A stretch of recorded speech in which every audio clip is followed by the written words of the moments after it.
I want to go back to the bullying a little bit, right? When it first started, how did that start to affect you mentally and emotionally? Mentally and emotionally. It shaped me who I am today. You know, it made me the person I am today. Maybe I like to see it in a positive way where it made me stronger. Yeah. And I'm able to put it aside, you know, maybe compartmentalize certain things and not take it home with me. That's why like I keep my life very private. A lot of things I don't talk about.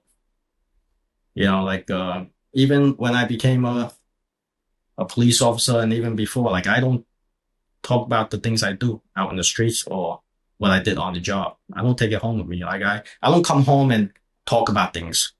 So that way I keep it to myself. And and I you know, I like to write things on paper and just to express myself. Wow. In your book, you wrote, looking back, I suspect some school officials tolerated bullying due to their own racism. Was there a lot of racism against Chinese people at that time? I can speak on my experiences. And based on my experience, yes, I would say yes on my experience, my personal experience, because you have kids in elementary school calling me a communist. I didn't even know what a communist was, you know, at that age. Where do they learn this? Where do they learn it from? You know? And then even when you get into middle school, like, do they teach you about politics? You know, I mean, I guess that was during the time, you had the I guess the bad relationship between, Russia and China, and they were communist countries. And I don't know, maybe that's where they picked it up from. Mm. But did you witness growing up like other ethnicities coming into Chinatown and causing trouble or like being, discriminatory towards the people that were living and working in Chinatown? In Chinatown, Yeah. no, No. Okay. no, those things don't happen. I'll tell you that right now. It just doesn't happen. And if it does happen, then they don't know Chinatown. But Mm. when it happens, and whatever happened to them, they go back and it'll never happen again because they'll go back and tell their friends what happened to them, and it'll never happen again. So it just don't happen. And nowadays, yeah. But if you're talking about in the 80s, no. You can No. ask the Ghost Shadows. They'll tell you, no, these things don't happen. You can ask the BTK. Anybody go around Canal Street making problems when the BTK was around? Absolutely not. Yeah, as minorities, and I hear this from a lot of people I know too, that growing up, your parents are coming from another country, they're struggling to make ends meet, and you don't want to burden them with more problems. So a lot of them hold it inside, right? Was this something you experienced, or were you able to convey it to your parents that you were experiencing bullying at that time? They're not going to understand. I'm not going to talk to them about it. Mhm. They're not going to understand. You know, just like, I guess, different generation, they have a different way of thinking. And even if I do confide to them that I was being bullied, what can they do? Really, what can they do? Was it confusing for you as a child? Because, like, at home, you're being raised in the Chinese culture, right? But the moment you walk out of the door, here you are in American culture, and the customs are different and everything is different. Yeah, but I do have self-awareness. I mean, I understand that when I walk out there, I'm Chinese. Okay.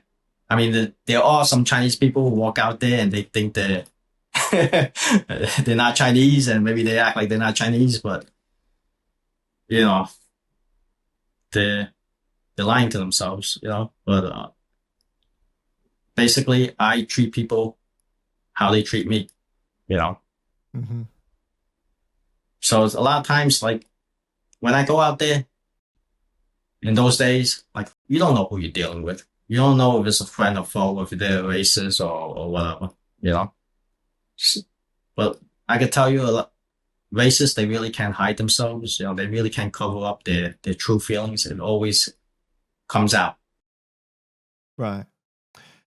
So before the gang life and everything, as a child, were you like really into school, sports, music? Like what how were you? Like were you really quiet?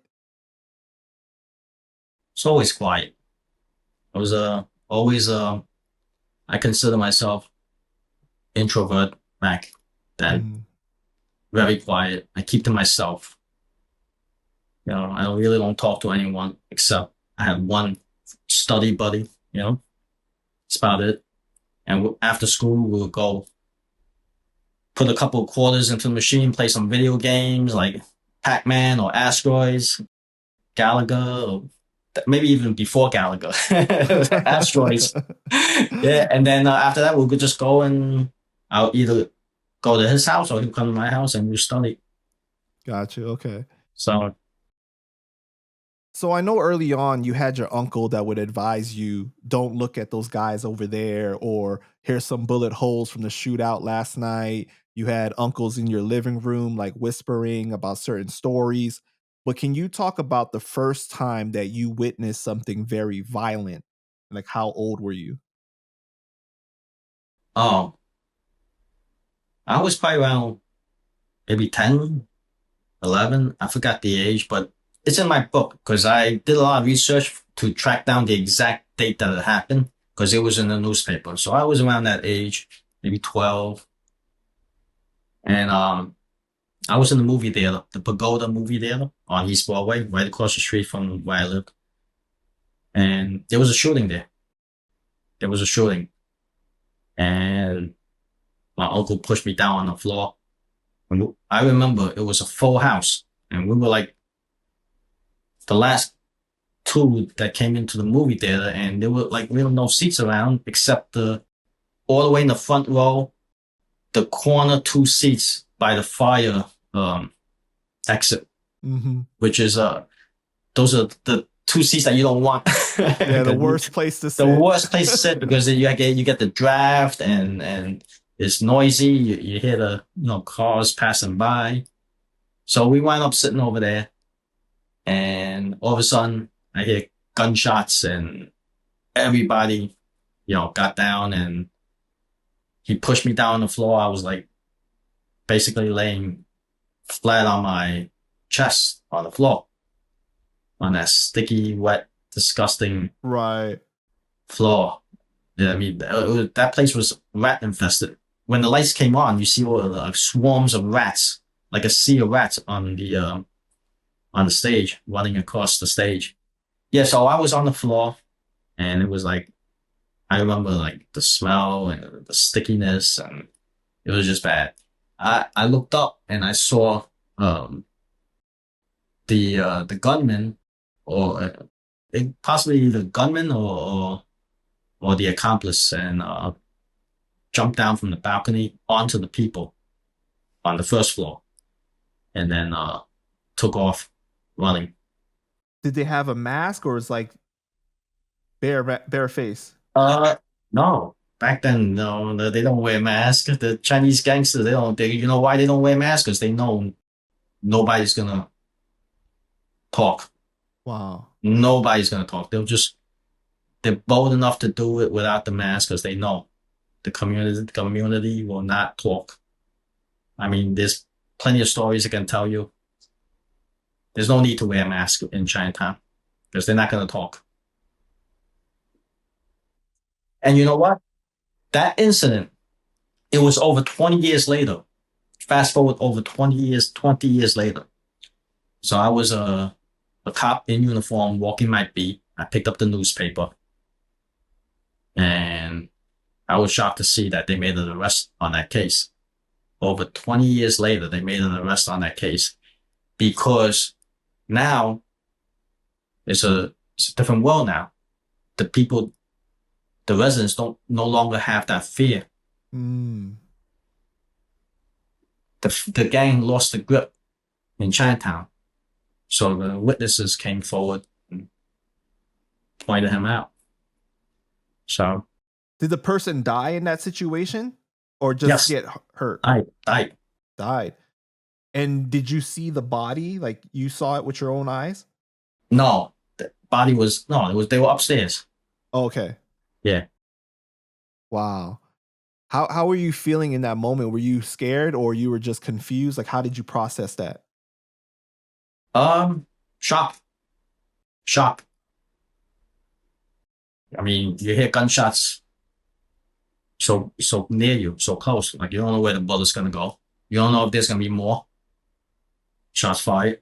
I mean, when I was living on East Broadway, a lot of things happened right across the street. The factory, they killed a person there. My neighbor right downstairs from me on the fifth floor, he got shot and killed. Um, and right to my left, there was also a shooting where a child got injured in the crossfire, and I believe one or two people got killed. And then right across the street at the Golden Star Bar, inside the bar, they killed 3 and injured 8 during that shooting. So it's just so many shootings on that block, with the Chinese gangs. That element was always around you, basically. It's always around. It's always around. Like you hear gunshots going off, and yeah. I mean, especially during that time, I remember not only in Chinatown. I remember in the '80s just driving by Coney Island. The amusement park over there in Coney Island in the '80s. You hear gunshots popping off all the time. It's just different time, different era.